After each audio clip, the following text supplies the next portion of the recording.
রিমালের দুর্যোগ কাটিয়ে এই মুহূর্তে শহরের আকাশ একেবারে ঝকঝকে। আর এই পরিস্থিতিতেই প্রধানমন্ত্রী নরেন্দ্র মোদী তিনি আজ কলকাতায় আসছেন। আজ তার একাধিক কর্মসূচি রয়েছে। প্রথমেই তার রোড শো রয়েছে, অর্থাৎ তার র্যালি রয়েছে উত্তর কলকাতায়। আপনারা জানেন উত্তর কলকাতার বিজেপি প্রার্থী তাপস রায়ের সমর্থনে আজ তিনি র্যালি করবেন। শ্যামবাজারে নেতাজি মূর্তির পাদদেশ থেকে বিবেকানন্দ বাড়ি পর্যন্ত তার এই রোড শো রয়েছে।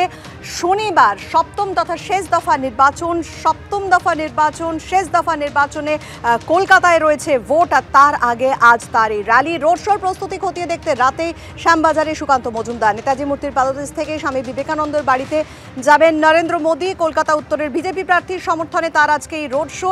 এছাড়াও বেশ কিছু সভা রয়েছে তার। কাজ শুরু হয়েছে, বৃষ্টির জন্য কিছুটা কাজ বিঘ্নিত হয়েছে আপনারা জানেন। আমার মনে হচ্ছে যে খুব তাড়াতাড়ি সেই ডিলেটা আমরা মেকআপ করে নিতে পারবো। আরও অনেকটা কাজ বাকি আছে, কালকে গোটা দিন যদি আমরা পাই। আজকে গোটা দিন আপনারা জানেন বৃষ্টি হয়েছে, সেই জন্য কাজ ধীর গতিতে হয়েছে। তো স্বাভাবিকভাবে আমরা যতটা টার্গেট করেছিলাম সেখানে অ্যাচিভ করতে পারিনি। তবে আমার বিশ্বাস কালকে ওয়েদার ভালো থাকবে। এখনও পর্যন্ত যা ফোরকাস্ট দেখা যাচ্ছে যে মেঘলা ওয়েদার হলে পরেও বৃষ্টি হওয়ার সম্ভাবনা নেই। অতএব আমরা আশা করছি কালকে ফার্স্ট হাফের মধ্যে আমরা পুরোটা কমপ্লিট করে নিতে পারবো। পুলিশের তরফ থেকে তো সহযোগিতা পশ্চিমবঙ্গে আশা করার বৃথা। অরণ্যের রোদন, তো অরণ্যের রোদন করে লাভ নেই। পুলিশ নানা ধরনের বাধা দেবে, সে দিচ্ছেও, অসুবিধা কিছু নেই। আমরা স্টেজ করতে চেয়েছিলাম, স্টেজ হবে না, এই ধরনের নানা রকমের অবস্টাকল তৈরি করবে আমরা জানি হচ্ছে। অন্যদিকে মমতা বন্দ্যোপাধ্যায় তিনি যে প্রশ্ন তুলছেন যে পদ্ম প্রতীক লাগিয়ে প্রধানমন্ত্রী র্যালি করবেন, কেন বিজ্ঞাপন দিচ্ছে BJP? Prime minister college meeting करेंगे, रैली करेंगे, कर सकते हैं, हमारा कोई एतराज नहीं है। जितना भी पॉलिटिकल लोग रैली करे बंगाल में है, हमारा क्या एतराज है। लेकिन एडवर्टाइजमेंट देके प्राइम मिनिस्टर रैली करेंगे, बीजेपी का फोटो लगा के, बीजेपी का सिंबल लगा के, एक करेक्ट है नहीं है, दिस इज रॉन्ग। आप बोलिए कि you are as a president of BJP आप कर रहे हैं, लीडर एट बीजेपी कर रहा है, हमको इधर में चीफ मिनिस्टर नहीं लिखा है। क्यों इतना झूठ का ऐसा इस्तेमाल कर रहा है? अगर आपको जितना ठीक आपको हो गया तो आप ऐसा क्यों जब्ती क्यों कर रहे हैं? রেমালের দাপটে বিভিন্ন জায়গায় বাড়ি ভেঙে পড়েছে, প্রচুর ক্ষয়ক্ষতি হয়েছে, আর তার মধ্যেই শুরু হয়ে গিয়েছে রাজনৈতিক চাপানুতোর।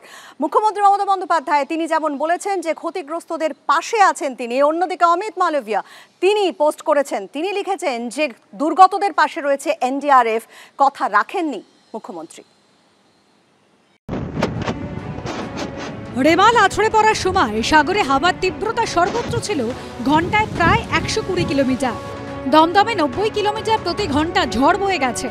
কলকাতায় বৃষ্টি হয়েছে 140 মিলিমিটার, হলদিয়ায় প্রায় 110 মিলিমিটার।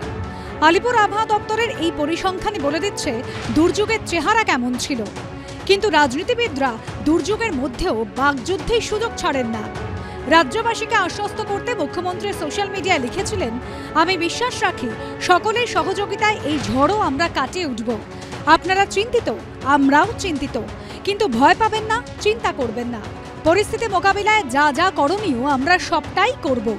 পাল্টা রেমালে উদ্ধার কাজ নিয়ে এক্স হ্যান্ডেলে পোস্ট করে বিজেপির বাংলার সহ পর্যবেক্ষক অমিত মালব্য লেখেন, সাইক্লোন রেমালের মধ্যে মমতা বন্দ্যোপাধ্যায়ের পরামর্শ ছিল বাড়িতে থাকুন, নিরাপদে থাকুন।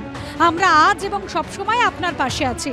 এই ঝড়ও চলে যাবে, কিন্তু তাঁকে এবং তাঁর সরকারকে কোথাও দেখা যায়নি। সাগর, কাকদ্বীপ থেকে বসিরহাটের সন্দেশখালী মানুষকে সহায়তা করেছে এনডিআরএফ। বাংলার মুখ্যমন্ত্রীর কথার দাম নেই। যাদের পাকা কাঁচা ঘর ভেঙে গেছে, অনেকের ক্ষতিগ্রস্ত পাকা ঘরও ভেঙে গেছে, অনেকের পাটলি ভেঙেছে, অনেকের চাষের জমি নষ্ট হয়েছে, অনেকের দোকান নষ্ট হয়েছে। আমি শুধু এটুকু বলতে চাইব সাধারণ মানুষের কাছে যে যাদের সব চলে গেছে এই দুর্যোগে, প্রশাসন যা যা উদ্যোগ নেবার কাল থেকেই করছেন, আগামী দিনও করবেন। আর আমি একটু স্বাভাবিক হলে আমি নিজে এরিয়াল সার্ভে করব।